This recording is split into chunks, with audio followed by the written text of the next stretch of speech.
Hello YouTube friends, welcome to the Last Homely House. She never expected this. She never expected strangers on the internet picking apart every tiny decision she made about wool, beeswax, sourdough, or the placement of a single quilt block.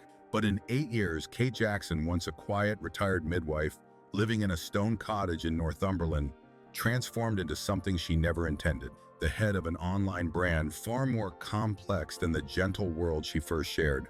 A brand built on slowness, simplicity, and gentleness, yet quietly powered by one of the most intricate creator businesses in the craft and lifestyle space.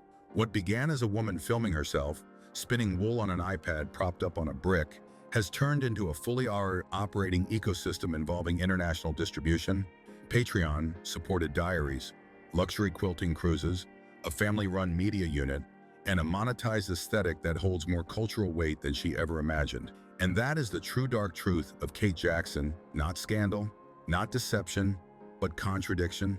How a gentle life becomes a business, how authenticity becomes currency, how intimacy becomes something viewers believe they are owed. Back in 2017, when Kate was 61, she stepped into her garden, set her iPad on a brick, sat down at her spinning wheel, and hit record. There was no script, no plan, no aesthetic intention. No soft background music or curated transitions. It was simply 9 minutes of wool sliding through her fingers, chickens clucking in the background, and the quiet, steady rhythm of a woman who wasn't trying to entertain anyone. The video didn't look like content, it looked like a home movie, but that was exactly why it worked. It was honest in a way YouTube rarely is. That tiny window into her life became the foundation of everything that followed. Within months, viewers trickled in. Within years, they grew to tens of thousands, and by 2024, more than 250,000 people around the world found comfort not in high energy, but in her soft presence. They weren't watching to be thrilled, they were watching to breathe. But Kate didn't arrive at that moment by accident. Before YouTube, she lived what influencers now call the aesthetic handmade life. Except for her, it wasn't aesthetic, it was necessity. Raising 3 children in a modest cottage for decades meant everything needed to be done by hand. Clothes were sewn because buying them wasn't always an option. Food was cooked from scratch because it was cheaper. Quilts were made, books were bound, and every corner of her life was touched by practicality as much as creativity. But then came the collapse. A divorce in her 50s left her emotionally shattered and financially uncertain. For the first time in her life, she didn't know if she could keep the home she had spent decades building. And just as she was trying to rebuild her life, the universe delivered another blow. Her closest friend was diagnosed with motor neurone disease, a condition that strips a person of every physical ability, one piece at a time. Kate watched the deterioration with a sense of helplessness.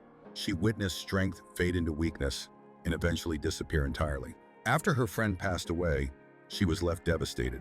She didn't film, she didn't quilt. She barely spoke about that period. She simply survived it. Eventually, she needed distance from everything familiar. So she traveled to New Zealand, an era she rarely explains publicly. But anyone who has lived through a personal unraveling understands the instinct to disappear, to seek a place that expects nothing from you. Whatever happened there, Kate returned home different. She came back with a new resolve to live quietly, intentionally, and creatively. It was a decision to rebuild her world on her own terms. And with that, she renamed her life, The Last Homely House. The name is drawn from Tolkien's Rivendell, a hidden refuge where weary travelers can rest and heal, a place where food, storytelling, and simple living restore strength. That was what Kate wanted to create, not just for herself, but for anyone who stumbled across her videos. And in a world driven by productivity, speed, and constant noise, her presence became something rare, calm. But in the digital world, nothing stays small for long. What looked unpolished and cozy, mismatched pottery, slightly burnt muffins, cats sprawled across a lime green sofa was quietly growing into something much larger. Her gentle life became the foundation of a thriving business. Viewers saw slowness. What they didn't see was scale, and the scale matters. Start with Patreon. Kate runs 3 membership tiers, £1 per month for basic support, $4.50 for bonus content, and $8.50 for access to her handwritten style diary videos. These diaries are personal, unfiltered, and deeply intimate, over 500 entries posted since 2019. It's the kind of raw access most creators would never risk giving. Her patron numbers aren't public, But creator economy analysts estimate she maintains between 800 and 1,200 patrons consistently. That alone brings in approximately 54,000 to 86,000 pounds per year before Patreon's 10% cut.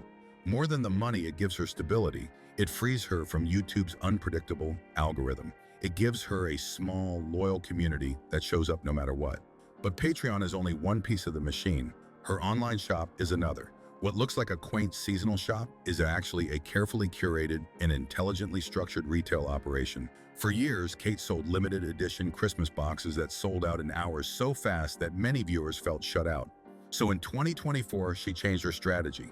Instead of one premium box, she launched a full Christmas shop with dozens of items: Liberty fabrics, Dorset-made jigsaws, quilt kits, ceramics, tea towels, knitting bundles, and more. She also added free worldwide shipping on orders above 25 pounds, a move that significantly increased average order value. What her audience saw as generosity was also a textbook e-commerce technique. She had unintentionally or intentionally become an excellent businesswoman. And then came an entirely new level of scale: the cruise. In March 2024, Kate taught English paper piecing aboard the Havila Capella as it moved through Norwegian fjords. Tickets for attendees ranged from 4,000 to 8,000 pounds per person. Her role? A featured instructor and creator. Part teacher, part community leader, part celebrity guest. It wasn't just a trip, it was a luxury craft experience that solidified her place as a premium educator. At that moment, it became clear. Kate Jackson wasn't just a gentle YouTuber. She had become a high-value creator with a global audience willing to pay for closeness, learning, and experience. Her book, Kate's Book of Things, deepened that connection. Designed by her son-in-law Adam, the book compiled 16 projects from her Patreon archive. The limited first run was mailed to patrons around the world, who then mailed those copies further in a Travels the World campaign. Each handoff became a post, a story, a photo, a moment of community pride. It was a grassroots marketing loop disguised as kindness, effective, warm, and entirely on brand. But none of this would function without the quiet workforce behind the scenes: her family. Her children and their partners play essential roles in the operation. Anna and Rita appear in quilting tutorials, giving viewers the pleasure of watching someone learn a craft in real time. John handles filming and editing duties on our gardening channel. Adam deals with illustration, design, and production. Together, they function as a family business, an informal yet deeply productive collective. But family labor lives in a gray zone. It feels wholesome and natural, but its economic impact is real. That tension between intimacy and economy runs through everything she does, and nothing captures it better than the lime green sofa. During the pandemic, when millions were isolated, anxious, and lonely, Kate used the metaphor of a giant lime green sofa where all her viewers could sit together. She imagined them physically there, sharing warmth and stories. That metaphor became a symbol, then a movement.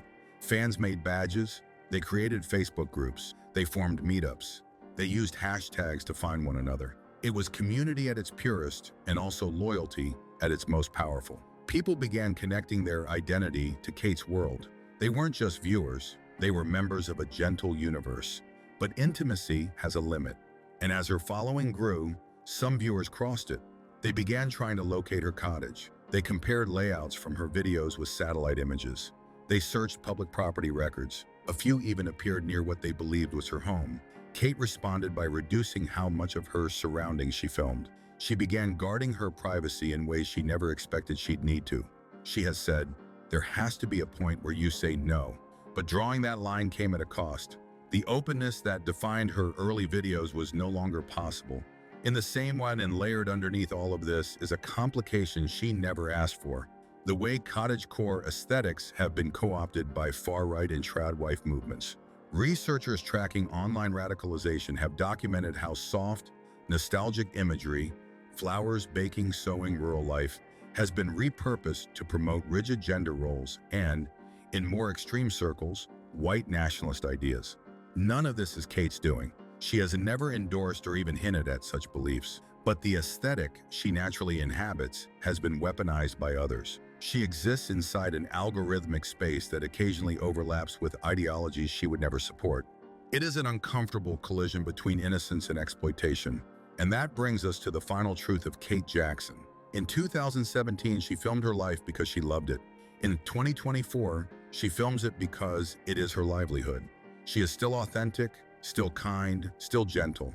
But when your lifestyle becomes the source of your income, the relationship between authenticity and necessity becomes complicated. She didn't sell out. She simply built something sustainable enough to support herself and her family. She avoided sponsorships, brand deals, and the flashy commercialization that dominates the creator world. She chose restraint, curation, and intention. That restraint is her brand. And that authenticity, even when it is partially shaped by economic reality, is why people trust her. Her rise wasn't an accident. It was the right person at the right time with the right qualities. During the pandemic, when the world was forced to slow down, her voluntary slowness looked like wisdom. Her healing looked like hope. Her loneliness looked like companionship. Her quiet life looked like freedom. She didn't seek followers. She offered refuge, and people stepped into it. That is the real story of Kate Jackson. Not scandal, not deception, not betrayal, but complexity, humanity, contradiction. The truth that even the softest lives cast shadows, that even the gentlest creators carry weight they never asked for, and that sometimes the purest creators are the ones navigating the most complicated realities behind the scenes.